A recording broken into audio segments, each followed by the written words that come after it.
Hey everyone, welcome back to another episode of the DJ Sessions Presents the Virtual Sessions. I'm your host, Darren, and right now I'm sitting in the virtual studios in Seattle, Washington, and coming in via Toronto, Canada, we have MC Flipside, aka Natale Pizzonia.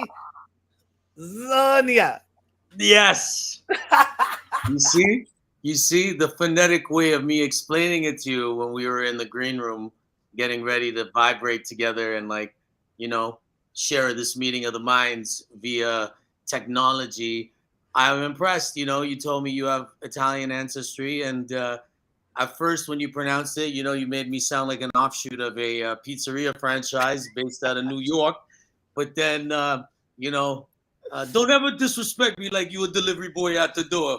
And then you managed to nailed it when I explained it to you musically, of course, being a producer and a DJ advocate, through the sessions, of course, you nailed it once I explained it musically and you pronounced it very well.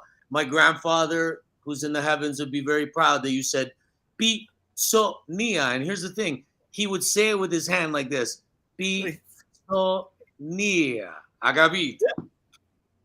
Awesome. Well, thank you, Granddad. I appreciate that. Thank you for the You're welcome. blessings.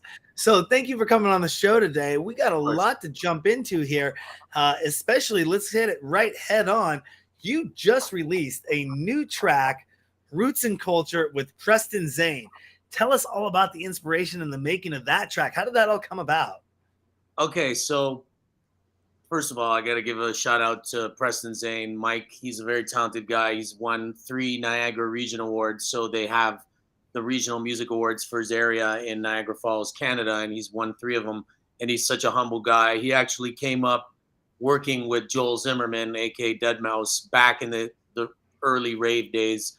And they were childhood friends. So, of course, Joel, being the way that he is, he's very respectful to people that he believes are talented. I mean, he sometimes can be, people have their opinions on him, but they don't really know him. It's when you reach a certain level of fame, they just assume. But I can tell you this, that when he's amongst peers, regardless of gender, he doesn't look at any of that. I mean, he was worked with many people from different walks of life. But one thing I do say, and I know this with all my heart, is that when he respects you on an artistic and technical level, he actually will go above and beyond to help you. And Michael Preston Zane is one of these people that came up with him, through the early years. That Joel is one of the years he presented one of the awards to him, to thank him, and he actually said Mike is a very talented guy. And how it came about, Mike had booked me to play for one of his nights in the Niagara Falls region. And you get Niagara Falls, you get a lot of people from upstate New York, Buffalo, Syracuse, Rochester, sometimes as far as Ithaca.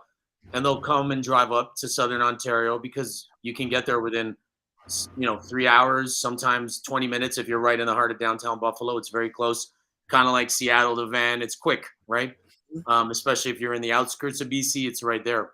So um, he had me play a gig, and the next day he said, "Do you want to come by my studio before you head home to Toronto?" So it's about an hour and a half drive.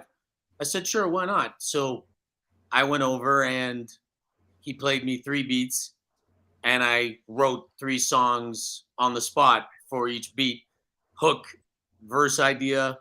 And Roots and Culture was one of them, where he played me this really filthy bass. And then I started thinking, now remember, you must have roots and culture. And so when I did it, he was listen, did you just come up with that? And I'm like, well, yeah. So we had a different beat that was a little bit more techno, but I wasn't sold on it. And so Preston was like, okay, man, you're a difficult person to please. And I'm like, trust me, we need the right bass line for this vocal. And lo and behold, he finally sent me the instrumental that you hear today. Um, I gave him some feedback for some of the synthesis and sound design on one of the parts, but really the way he came up with, like, it's almost like a techno calypso rhythm, you know,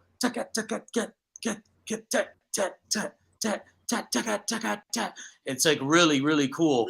And then, you know, the whoa, whoa, whoop, whoop, whoop, whoop. But it's not like obnoxious, which sometimes it can happen in North American interpretations of like bass electro tech house fusion. It becomes a little bit too electro, which is not cool. To even though I used to make a lot of electro, there's a time and a place, and I think if you're doing tech house, it needs to be what it is, and so that's the incarnation. So then I sent that track that I did with Mike. That's how it came together to Saladin, who's a friend of mine from Chicago, who I did "Don't Interrupt Me" with on Tommy Boy, and I said, "Hey, I know Funk Junk, his label, likes music that crosses genres." And so he's like, "Yeah, I really like this. It's like equal parts tech house as it is bass music." And there you have it. That's what you hear today. He had the brains though to hit up Microdot, who's an underground techno artist out of Chicago. Big up Microdot, who took my vocal and reinterpreted it into this really cool, stripped, straight up jack and acid techno mix. He killed it. He did a great job. And that was the whole point of roots and culture. It's open to interpretation, right? You must have roots, you must have culture, whether it's house, techno, minimal, breaks, jungle. You have to remember foundation while you push it forward to keep the culture going. That's what that song is really about. And you know what is your like number one, or what is your inspiration for making music? Where do you derive inspiration for coming up with this? I mean, going to the studio, being introduced to 3 tracks, and be able to cut, you know, for You those can three have tracks Mike right on there. the show and he'll tell you his wife was standing there and literally one was a disco house kind of track, one was a like the roots of culture, another one was like more techno. It's so to answer your question, and sorry if I cut you off. No, Um, a Michael Jackson interview that was done back in the day with that POS Martin Bashir, who was a disrespectful journalist, regardless of what. I'm not going to go down this rabbit hole of Michael Jackson, whatever.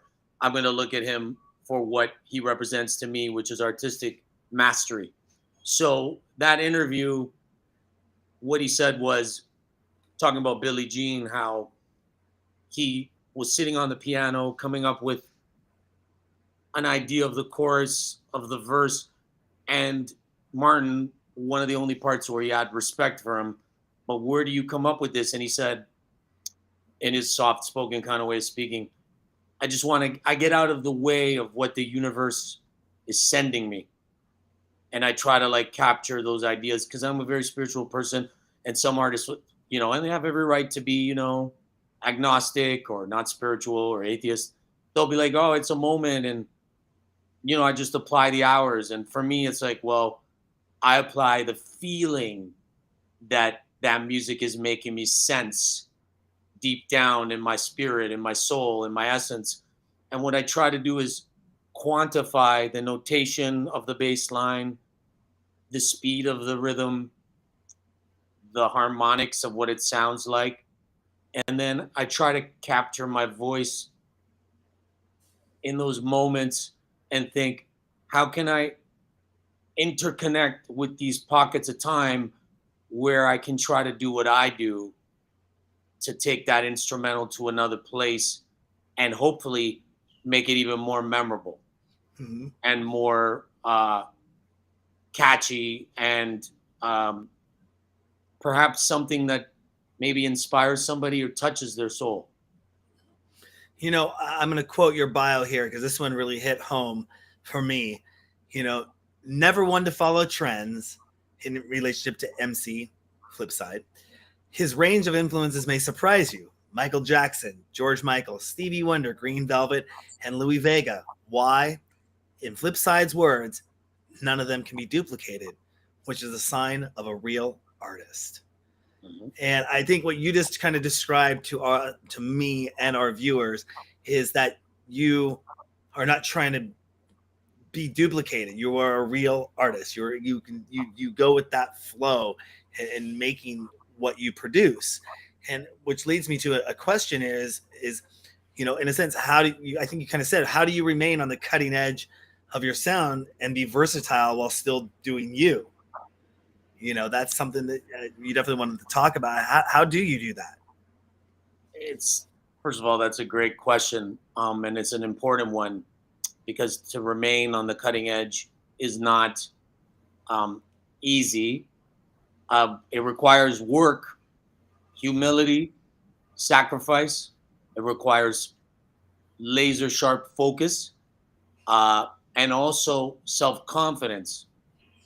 So like people talk about Gary Vee and these motivational speakers, and they'll be like, oh, sometimes they'll say some of them are a bit narcissist or self-centered, and it's like, well, no, they're not. Like if Cristiano Ronaldo, because I'm going to call it football, it's not soccer, regardless of us being in North America, it's the real football, not American football. Like you look when people say, oh, he's arrogant, but why? When he does 6 step overs and he can land them, is that arrogant or is that skill?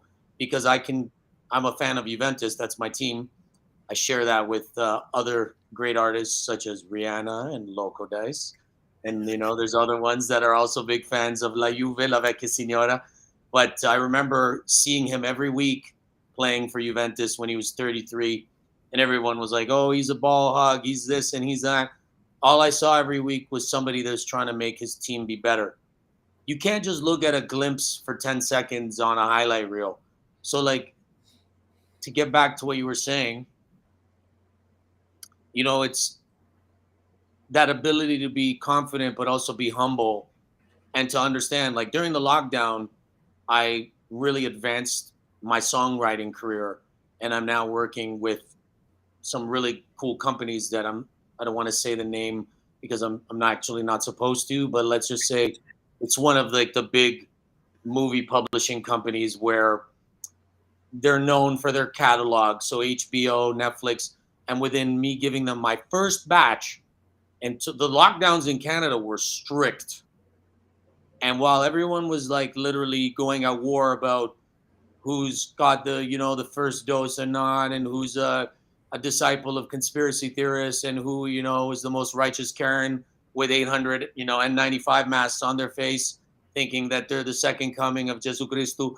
Like the reality is that I put my head down and worked and listened to all the great rappers of today, all the great R&B artists of today, all the pop records of today, and listening to what I like, what I don't like, trying to learn new methods of delivery, of writing, and perhaps looking at what's good and what's bad, because that's like that in any genre of any era. And so to remain on the cutting edge requires self-belief, confidence, discipline, and to understand that you have a duty. It's your duty to continue to learn and to take your raw ability and to apply to get better, just like these amazing athletes that can keep defying the odds for decades to come, even when they're retired. Believe me, you don't want to go and have a friendly match on the court of one-on-one with Jordan to this day, or John McEnroe to this day, or go on the pitch with Clarence Seedorf, because they're gonna embarrass you time and time again. You're not gonna win at a friendly match against Martina Navratilova. Doesn't matter if they're retired. Like, good luck. Yeah. No chance. Something you brought up, and there's a couple things I wanted to touch on really quickly here. One, about the ego, the perception of ego, and that people can be rude because they're perceived that way online, or they get trolled online. I was interview yesterday with Leah Luna, and she's online, nicest person in the world, great interview with her, cool. and super cool, super cool. Like, I was like, you're super cool. She's well, anyways, we have mutual connections as well. And but she was talking about that, that one person, we were talking about online and how people can, have cell phones in the clubs, taking pictures in the clubs, or they're so quick to judge because, they might make a post online saying, oh, Leah's a bitch because she didn't say hi to me or something. But she's like, explains her side of the story and say, maybe I just got off the plane. Maybe it's 15 minutes before my set. Maybe you snuck in the green room. I didn't have time to say hi and shake your hand and be everything. I was kind of frizzle fried because I got to get online and do my set. But you take that and put it online and say, I'm a bitch because of that, or something rude. It's like, that's not really how my personality is. And I'm looking at going, I could never see you being like that. Of course, I have her sitting on the couch doing a one-on-one interview and a 20-minute pre-show beforehand. But, it was just, it's amazing the perception of what happens out there, especially, like Joel. I know he's gotten some heat in the past for things he's done and said online. But, typically I've always found that the higher up you go, the more chill and humble and cool people really are. And that lower level local ego isn't there anymore. It really isn't there. When you really get to know these people and they're really chill and they're friendly, they're nice, they're outgoing, they want to support the industry because they all started from that same spot, and I don't think they forget that. But the local ego can take its toll. The second thing that I wanted to bring up is I just completely forgot what it was, but that's okay because I'll come back to it in a few moments. But do you come from a musical family? Did you come from a musical upbringing, or what was your? I do actually. Okay. My dad, although he's a mechanical engineer, he plays guitar, piano, harmonica. He used to be in bands, and when he moved here from Italy, originally he was living in New York, and it was a bit overwhelming for him. So my aunt on his side, my dad's sister, was here, and he decided to give Toronto a chance, and he was living down on Corso Italia. Like, I speak Italian pretty fluently, actually. Better than me. He was living on Via Italia, so on College Street, and that's when a lot of the influx of immigrants from that time were there, and he would play at places like the Elmo Combo, which people could find online. To any of the Americans that are watching and are curious, you can Google the Elmo Combo. They just reopened again, and my dad used to play there when he was. He's a rhythm guitarist, and he was the backup singer. He would sing lead on some songs, but at that time he was focusing on rhythm guitar, and he would also play piano. And as a kid, he, made me take lessons of the guitar, and I was in the choir as well in the Catholic Church, which I'm not endorsing that, by the way. But typical Italian being raised in North America, and I'm glad that I had to do these things because it made me musical. And my mom has a good voice too. She's not formally trained, but she'd always be showing me Italian music when I was a kid from festivals like Sanremo, which is like their, Grammys, and just crazy influence because my dad would play tons of blues when I was a little kid. And I guess it was a direct influence. I can feel it inside me because being 3 or 4 years old and your dad's speaking to you in broken English, but he's talking to you about the mastery of B.B. King and Otis Redding, it's going to leave a print on you that is hard to shake. And so all my music revolves around that, like that's very important to me. Do you remember the first record you ever bought as a DJ? Yes. What was it? The very first one where that I bought a bunch that night, and it was at a store called Fresh Records, and they had a location in the Italian area because I knew if I bugged my father to take me downtown to Yonge Street, which is actually the longest street in the world, just for all the nerds out there if they want some Canadian trivia, and I knew that I would have to not push it too far. I was in grade 9, and I remember it was Strictly Rhythm. It was a house music record. There was a bunch, but the very first one that left an imprint on my brain was Logic, The Warning.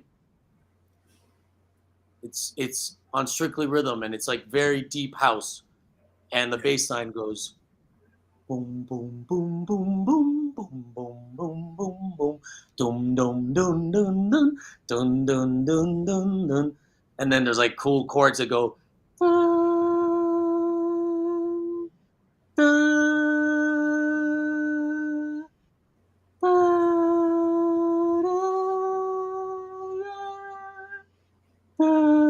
boom, boom, boom, boom, boom, boom. Logic, The Warning. I still remember it like it was yesterday, bro.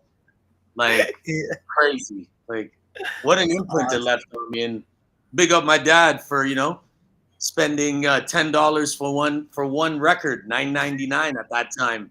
That's like, could you imagine somebody now, they're used to Spotify, $9.99 for one song on one side. Their head would explode, you know, but they have no idea how beautiful that feeling of touching that vinyl is. Opening Mhm. up that package and that seal, having to rub it on your leg so you don't get that vinyl cut on your finger, you know, and you have to, and then you open it up and you pull out the sleeve. I miss that whole, you know, 10-dimensional experience, you know? Yeah, yeah, it's like the whole. It was like when you bought the cassette tape and you had the full, or you had the record, you could open up, you had all the lyrics, the vinyl, or you had the tape cassette, you could pull out the lyrics, or the CD cover, and you had the artwork. I remember we would save our CD boxes and put all the boxes. Remember, the CDs would come in boxes that were like this big, but the Yeah. CD was this big inside of it. It's like, Yeah. Yeah. like what's going on? And then they got rid of It the looked like you were boxes getting a finally. platinum plaque. Yeah, right. And then you put that on your wall, and that was like your album. Yeah, it was your album artwork, your cover artwork, because they could put a lot of artwork on it. And then they did away with that, and because CDs. I was reading something the other day. Funny enough, they go, you know why Gen Xers are so pissed off? We started with vinyl. We had to go to 8-track. Then we went to cassette tapes. Then we went to CDs, and now we got MP3s. And we have to keep buying the same damn freaking album 5 times. Or track 5 times. It's all good stuff. When it But comes to there is a production, resurgence though with vinyl. But I did forget to mention that my two sisters are both musical as well, Felicia and okay. Vanessa. My sister Vanessa's got her Royal Conservatory, so she's a certified piano teacher, and she's got her degree with honors from York, which is a really good school in Toronto. And she studied under Professor Ron Nelson, who's like, you talk about Canadian hip hop, there would be no Drake if there was no Ron Nelson. And Ron Nelson was my sister's professor, which I think is so cool that she had Professor Ron Nelson, who is the forefather of a foundation, especially because we have a lot of Caribbean people here from different, islands here in Toronto. That influence, being Italian, having been raised next to Jamaican and Guyanese and Trinidadian people in Canada. One of the big things America, tends to forget. A lot of Americans, like, it doesn't matter what their ancestry is, they kind of put it at bay. So in New York, you see more of the multiculturalism in pockets of the West Coast, like in LA, where they're very proud to be, Mexican or Hawaiian, because that's its own buzz as well, right? But in Canada, we're proud of being Ukrainian, we're proud of being Portuguese, we're proud of being St. Vincent and Canadian too. You know what I mean? Because a lot of us, we're literally immigrants or first generation. Like, Canada's very young, so that dynamic multiculturalism and inclusivity is a very Canadian thing. It always has been. It's what our country was built on. So my sisters are both pianists. And so, yes, to finish up the question that you asked about the musical family, it's, and my grandfather sang in the opera. So it's in our blood, Wow, definitely. And you actually helped create a new category for the Canadian Grammys. Yeah. Now is it Underground The Junos. Juno? Yeah, the Junos. What is that? Tell us about that style. I've never heard Underground Juno before. Okay, so the Juno Awards are the Canadian Grammys, right? Oh, the Juno Awards. Okay, Underground is the category, but for the Junos. For the Junos. Yeah, okay, so the okay, Juno is the Grammy. So the Grammy is the Juno in Canada. And like we, myself, Joanne Hill, Sydney Blue, as well as Mark Quayle, who's actually a lawyer to some of the best artists, around, including John Acquaviva, Richie Houghton, as well as people like Simon Doty from Anjuna. And so we were basically at the forefront, mainly Mark, Joanne, and then of course Joanne asked me to be part of it. So the three of us worked tirelessly for about, I'd say, close to 3 years to get this new award created. But I have to give a shout out to the Canadian Academy of Recording Arts and Sciences, CARIS, because they had to get behind us. And the hundreds upon hundreds of Canadian industry heavyweights, from the mountains of British Columbia to the shores of Newfoundland, that signed petition letters and supported us. So the community got behind us, and I got to give a big up to the Canadian Academy of Recording Arts and Sciences, because we couldn't have done it without them. Mm-hmm. And how would you define success as a DJ producer? Would that be a Beatport top 10 hit, sold out tour? What are your thoughts? Winning a Canadian Grammy? What are your thoughts on this? This is a very tricky question because you could be an underground artist and be touring nonstop. You could, like, what is the definition of success? How do you quantify that? Everyone has different goals that they want to achieve. But I do think if you're having a good amount of regular Spotify listeners per month, repeat traffic, organic though, you don't want to have 150,000 to 500,000 a month if you're not getting booked out. I mean, it looks fake.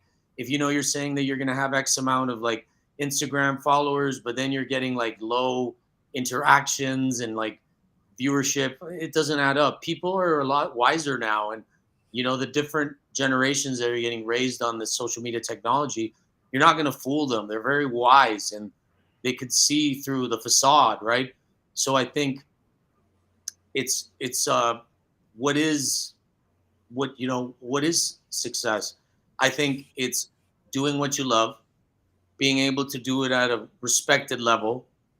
If your discography is getting, helping you get signed to the right labels that work for you, if you're getting respect, getting chart positions, organically, cracking the top of the charts regularly, I think a one-off top 10 doesn't cut it anymore. If you can do it over and over and over again, don't get fixated on number 1, number 10.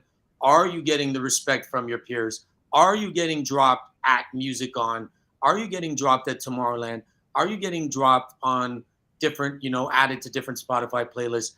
Are you cracking the Weekend Weapons charts on TrackSource? Are you getting charted on, new music releases Monday? Are you on the hype chart on Beatport? Are you on their, Weekend Weapons, their weekly selection, their, digging in the crates? Are you getting the respect from your industry peers, through the industry sites, through the viable channels, Twitch, all of these different sources, local community radio? Is your hometown still messing with you? Are you getting, collab requests from world-class artists? These are all the different things. Are you landing licensing deals with HBO or the NBA or Netflix, or getting nominated for awards? I can say that I do these things. Yeah. So am I successful? Then sure. But does that motivate me? No. I have to be honest with you. When I was younger, yes. What motivates me now is knowing that I can achieve that level and getting respected and signed to these outlets, Mm-hmm. or getting added to these playlists, or getting the people who support these sounds to want to buy what I'm doing, Mm-hmm. and to play it, and the fans. It's important. Mm-hmm. I mean, you just recently had one of your tracks. I saw it. I was looking at your Instagram. You posted up there. I can't remember the duo. Was it a duo that played one of your tracks at Tomorrowland? Yeah, Sonnery James and Ryan Marciano. Yeah. They're really, really good DJs. Like, I've been watching them. First time I saw them was at the Beatport party in Miami, 2010, Mm-hmm. where I was hosting. I was the official master of ceremony. Shout out to Beatport.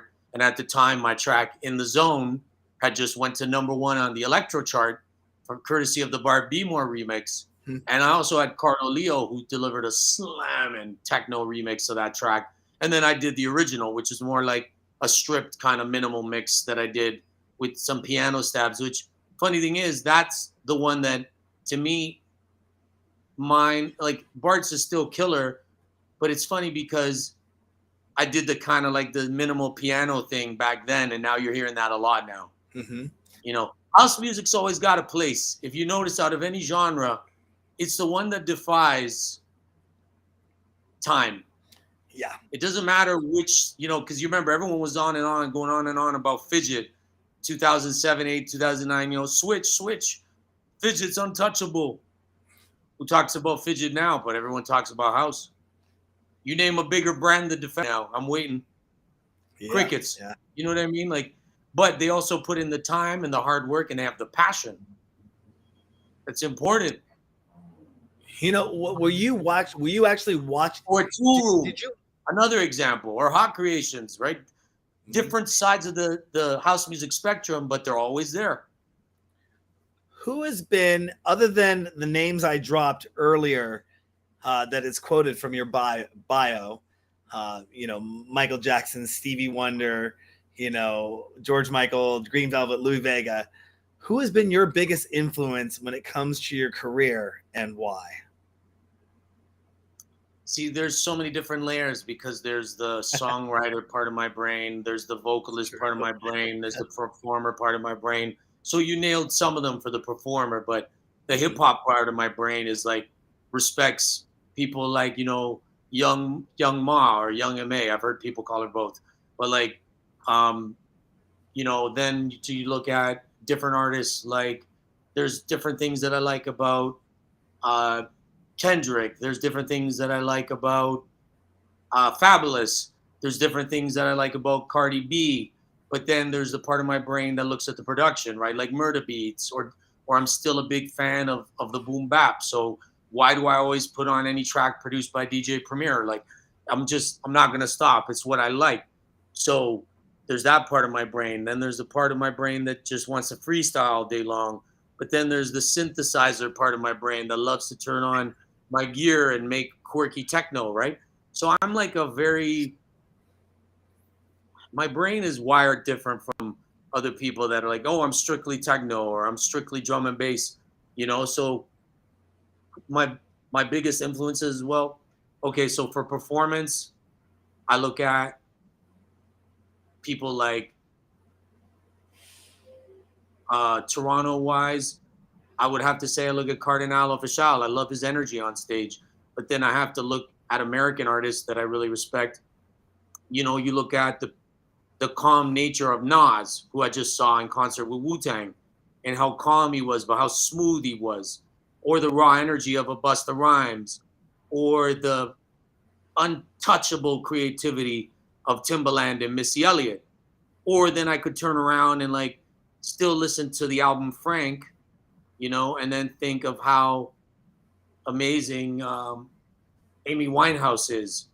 You know what I mean? Like those are some of my biggest influences, or Pharrell. But then I could turn around and look at the mastery of the DJing of Marco Carolla. So asking out of any artist that question has too many answers from me. So because Yeah. I'm literally like 6 different artists in one person. Yeah. Right? Like I'm not like I don't like the linear, predictable tech house artist. Boring. Next. So to answer that question, like there's the pop artist that I respect, the actual show of someone like a Stevie Nicks who just mesmerizes you on stage, or you know, even the sheer work ethic of a Britney Spears, you know, to be able to do that. You know, and I remember like in the rave heyday when everyone made fun of all the boy bands and Britney, it's like you go on tour and do that week in, week out, day in, day out, night after night. There's no chance. Impossible.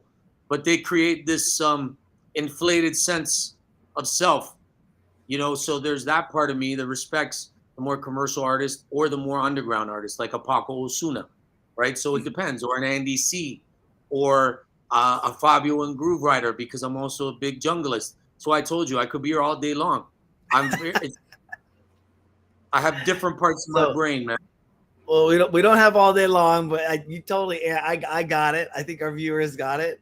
Do you prefer more intimate clubs or big festivals when playing out? There's a time and a place for both. There's nothing like rocking a big festival with a set from your heart and watching them explode, even if maybe they were going to be a little bit more of a mainstream crowd, but you win them over with just the right selection. And then the up close and intimate parties where they just want one encore after the next, and they're real heads, and they watch your every mix, and they connect with every EQ that's been worked, and every layer of frequency that you make sure is just tightly done and tucked in, and you got that kick drum dropped and it sounds so fat. and you do it right where it's warm and it doesn't create any weird frequency, it's just a beautiful marriage. So both are good for different reasons. And you have some shows that you have coming up that you've been playing. Did the EDM one already, EDM Toronto, did that already come up? That's coming up, isn't it? That was the BPM show. But the That BPM was show, BPM, not EDM. yeah, for the BPM festival. They did a TIFF edition for the Toronto International Film Festival that just passed, but it was really good. But upcoming, I've got some really cool stuff. In the Toronto area, I'll be doing a party with Mark Knight on October 9th. That's Canadian Thanksgiving long weekend, because ours falls about a month and a bit before yours. I think it's 5.5 weeks before the American one. And so we're doing a party at Soluna, which is the new venue that is just stunning. It's fashioned after Tulum. It's got that look. And due to customer demand, we had to move it from another cool club called Love Child Social House. And Mark Knight has such a dedicated fan base here in Toronto, Montreal, Ottawa, that we had to like get a bigger room because it's the ticket demand is so high. And I'll be playing there with Mark. Of course, I've done records with him. I'm signed to Tool Room Academy. So to be able to work with my friend and collaborator, and in my opinion, one of the true titans of UK house, is awesome. And he's a homie, man. He's one of the most humble dudes. He's so cool, man. And then after that, I've got a really cool Halloween party that I'm excited doing a special back-to-back with another Canadian artist that's on fire right now named Faruqi.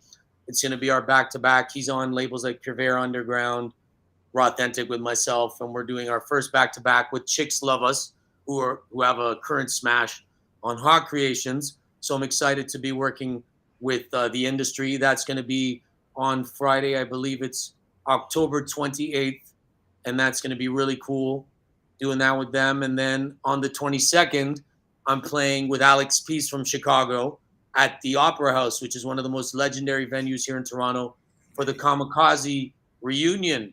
So it's going to be they were a very big rave company here in Toronto, and there's a reunion, and I'm going to be doing a old school techno and house set with Alex. And then later that night, I'm going to be playing back-to-back with my partner, Ms. Megs, for Coda, which is one of the best underground venues here in Canada, in Toronto, with the 4x2. It's a horoscope thing, Scorpio and Libra. We're going to be celebrating their birthdays, and it's going to be hype. And a lot of events, a lot of places to be playing. We were talking a little bit about pre-show about the curation of music, of opening DJs, curating their music to, I'm not sure, I'm trying to look for the right word that to complement the opening or the headlining DJ. And that's been there's been a controversy around that, even here locally in our market, but it's been out there for a long time that a lot of DJs go in there and they treat it like it's my time to shine. I don't get to play very often. I'm just going to throw whatever I want and I'm going to throw it, bang it out. And, you'll have the headliner standing there going, what is this person doing? Or why are they playing this fast? What's going on here? And,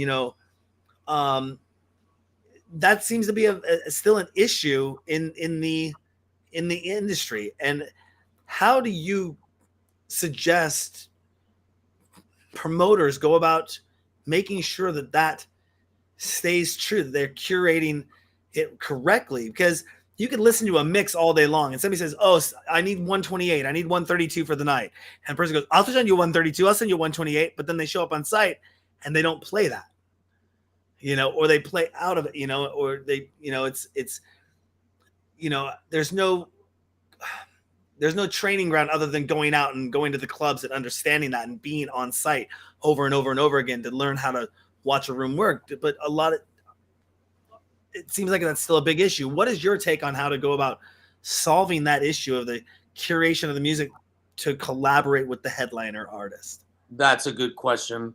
And it's one, truthfully, it's the promoter's responsibility. Yes, you have to make money. You have to break even at bare minimum.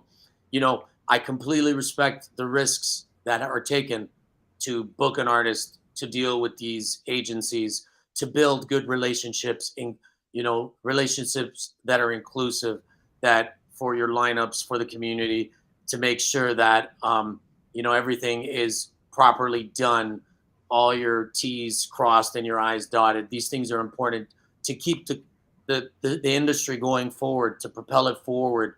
Um, but I do think it's also important to not just be fixated on how many booths you booked that night.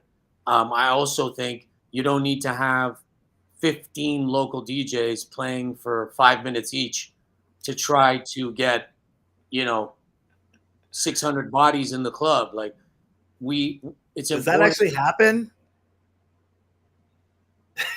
Yeah.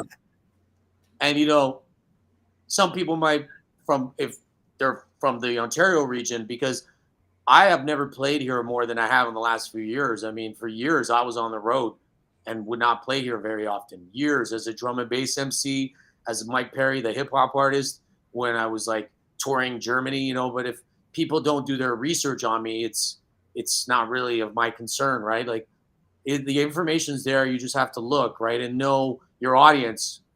So I think it's important to understand also, I don't want to play at every party because the way I interpret music doesn't suit every event.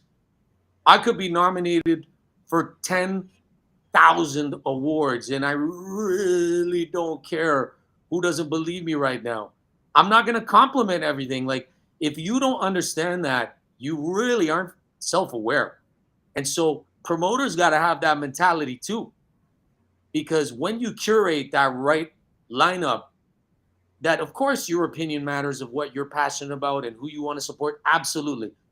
But there's enough talent out there that you can venture outside of your comfort zone to work with other people. And not only will they be grateful, the artist needs to be grateful that they're reaching out to you, but you also need to appreciate their effort.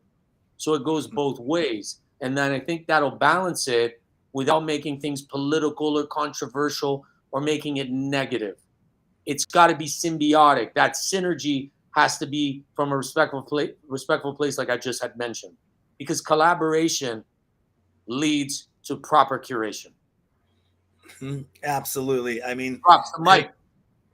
It was funny. We were there was a show here recently where one of the opening DJs, I was told, I won't name names, but they played a track. One of the main DJ's biggest tracks.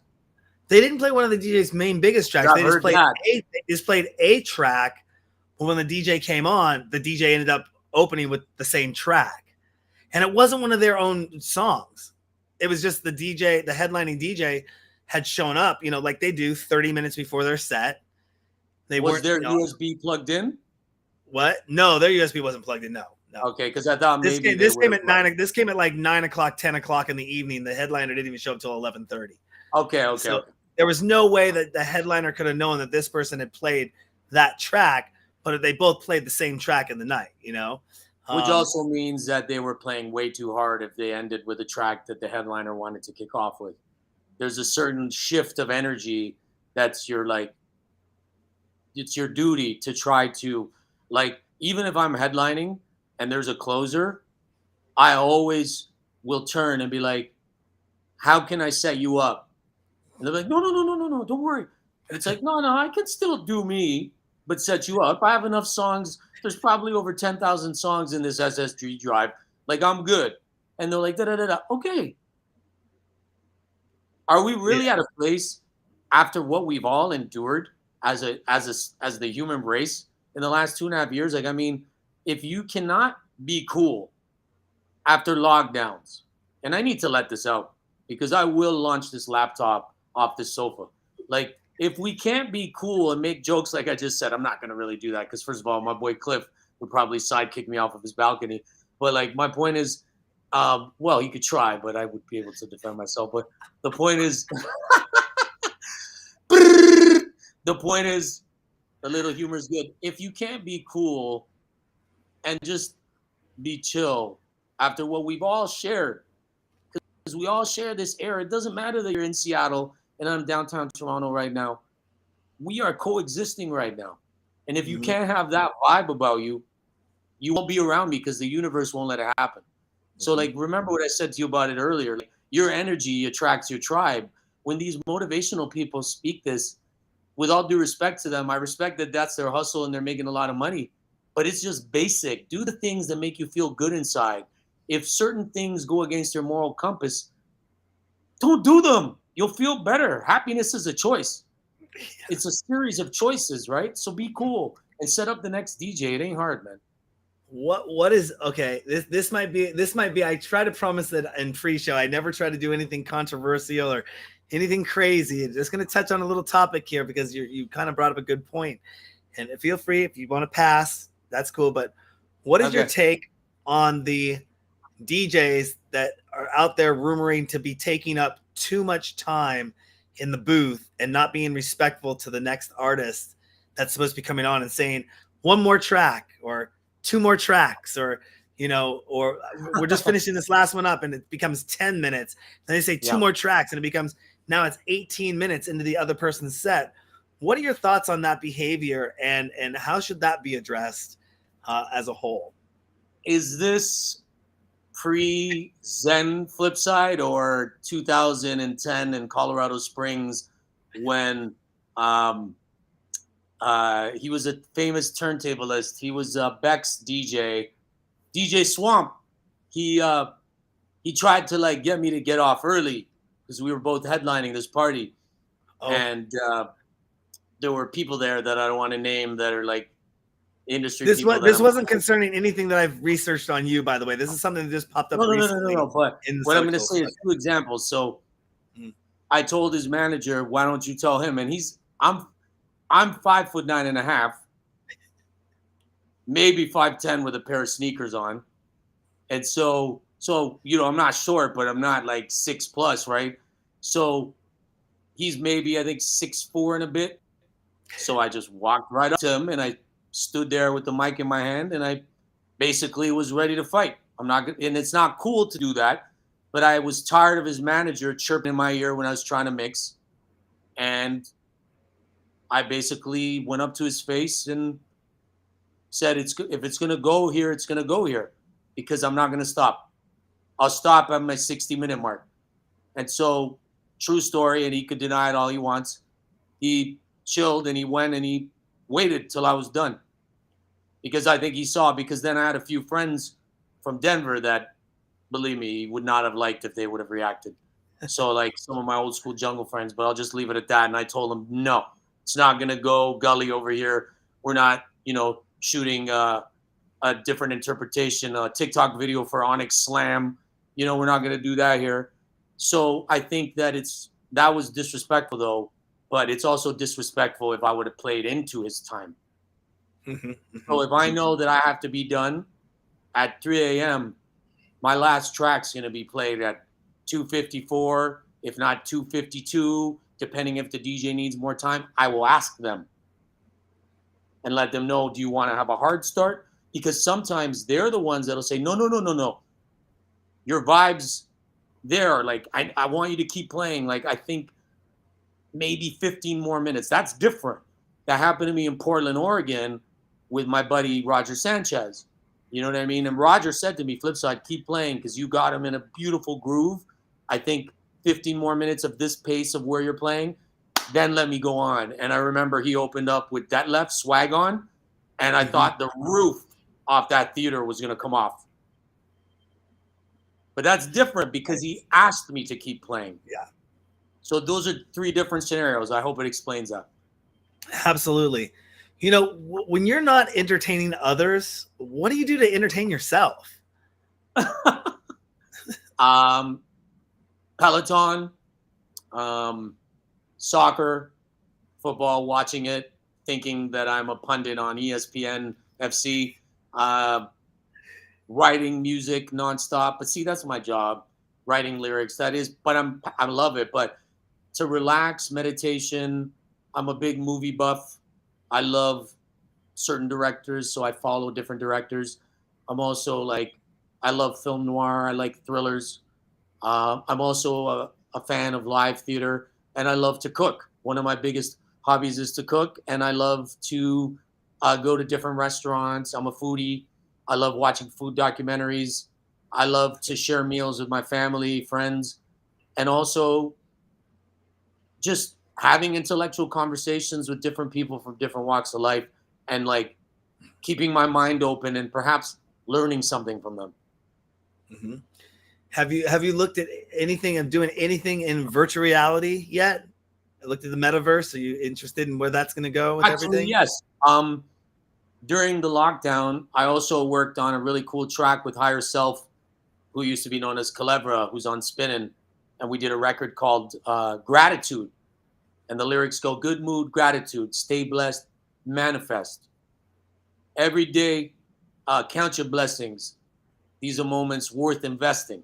So like the way I do it is like an earworm, and it just repeats and repeats over like a really cool Jack and House beat. And we did it for this NFT collection called the Beats Bears.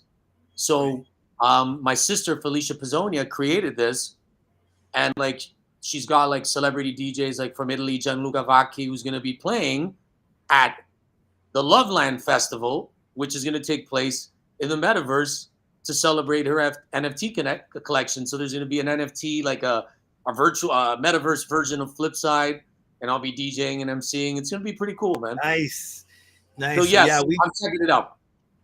we're getting ready to launch our virtual reality nightclubs here. We're super excited about that, and not only just doing our streaming shows, but being able to do meet and greets, record release parties. Dope. Our clubs we want to have something going in our clubs pretty much. If there's 24 hours in a day, we want like 18 of them to 20 of them having something going on in there with our live streams and even open mic or comedy shows, or people using the space as a metaverse space to get more exposure for artists out there, in a different kind of medium. I want to touch on something here. I wanted to touch on this earlier on the top of the show, but I think it's perfect time to touch on it now because we only got a few moments left. Tell our DJ Sessions audience about the Tool Room Academy and your involvement in that. Okay, so I've done a lot of work with Serge from My Digital Enemy, and pre-COVID, I started working on. I get a lot of collab requests from producers on some super underground but with worldwide fame, some high profile, signed to big labels, some upcoming. So sometimes these new and upcoming producers truthfully can't afford like hiring me to do my collabs because as a producer myself, I want to write music. I want to make sure my vocals are produced a certain way. I record my vocals. I engineer my vocals. I'm very picky about the way they sound. I'm very hands-on. And so Serge approached me because we had done a track called Bodywork, which is signed to Low Steppa's Sima Black label in the UK. And it had done really, really well for us. And so I told him I had this sample pack, and he heard it and he's like, these vocals are crazy. Like, if you want, I can mix them down for you and put effects on them and finish it for you and pitch it to Tool Room. And I'm like, yeah. He goes, don't worry, you can be majority owner. Like, super cool. He's like, I just want to be a part of it because I think it's dope. And I'm like, okay. So we sent it to Tool Room, and we are very, very blessed that they took a liking to it and they signed it. And it's amazing to see the reaction that it's created because I wanted to help out these up and coming, producers. And the reason why I was hesitant at first, though, is because like all these vocal samples can be used, by as many people, buy it. And it's crazy though, because I've been starting to hear it a lot when I'm on TrackSource or Beatport, and I know that my name's not on it, and I'm cool with that. But what's wild is to hear how many different interpretations there are and how people hear these vocals, but some chop them up or sample them, and which is why I did it, or some use it in its entirety. Some put Melodyne on it and make it sound like it's singing. It's pretty crazy, but it's what I wanted to happen, right? This is why I did it. I wanted to create a virtual instrument sample bank of my voice. And so Tullian took a liking to it, and here we go. Here we are. And awesome. Yeah. That's awesome. You know, we're going to follow up with you. We're going to definitely stay in contact with you, follow up with you. We try to stay in touch with everyone every 6 months. You know, we got to let you get going, though. I know you're a busy guy, and we're going to let you go here in just a few moments. If there's anything else you want to let our DJ Sessions fans know about, what would that be? That would be that remaining humble and true to your sound, even if it's you want to push the boundaries of it. It's a texture. Sometimes you got to work it for it to be smooth. Sometimes you got to leave it. You don't want the batter to get too lumpy, right? In Italian, we say non allungare il brodo. Don't overcook the stock. It'll be too salty and it's not edible. Creating is like that. There's days where you're going to be able to channel easily. There's days where you're going to get stuck, and that's okay. Maybe you're meant to leave it alone. Like today, I was worried that we would be drawn out by the construction in my building. But guess what? It inspired me to write a song. The constant drilling noise, and I'm not going to give up the hook I wrote because it's out there, but put it this way. It's far out there, but if you loop it over a techno beat, it's going to be fuego.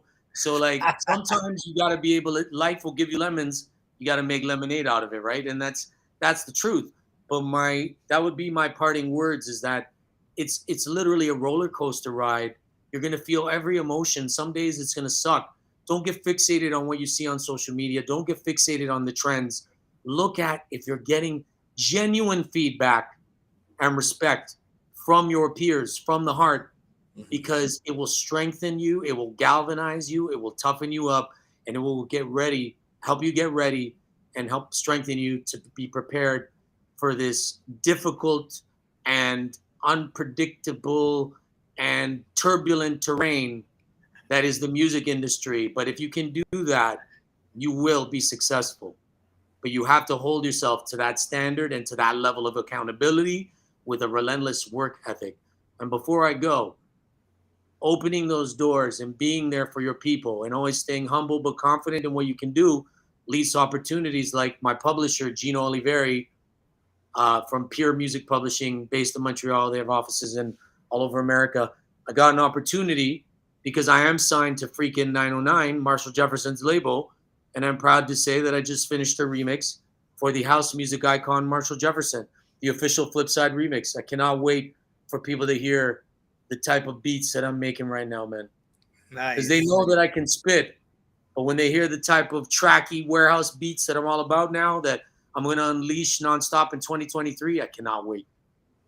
Awesome. Congratulations on that. And we're going to be right there with you to talk with you when those come out. You know, MC Flipside, pleasure having you on the show. Where's the best place people can go to find out information about you? Where I'm most active via Instagram.com/MC Flipside, Twitter.com/MC Flipside, and of course my website, www.iamflipside.com. Right there. Check him out, iamflipside.com. All right. Well, you know what? I'm going to get this right. Natale Pizzonia. You did it again. You're 2 for 2. All right. Thank you. You got to go have a bowl of risotto now. Make your nonna proud. Thanks for having me. You're welcome. You're welcome. Thanks for coming on the DJ Sessions today. It was a pleasure having you. And we will, like I said, be talking to you in the near future. Looking forward to all of that upcoming stuff you have coming out.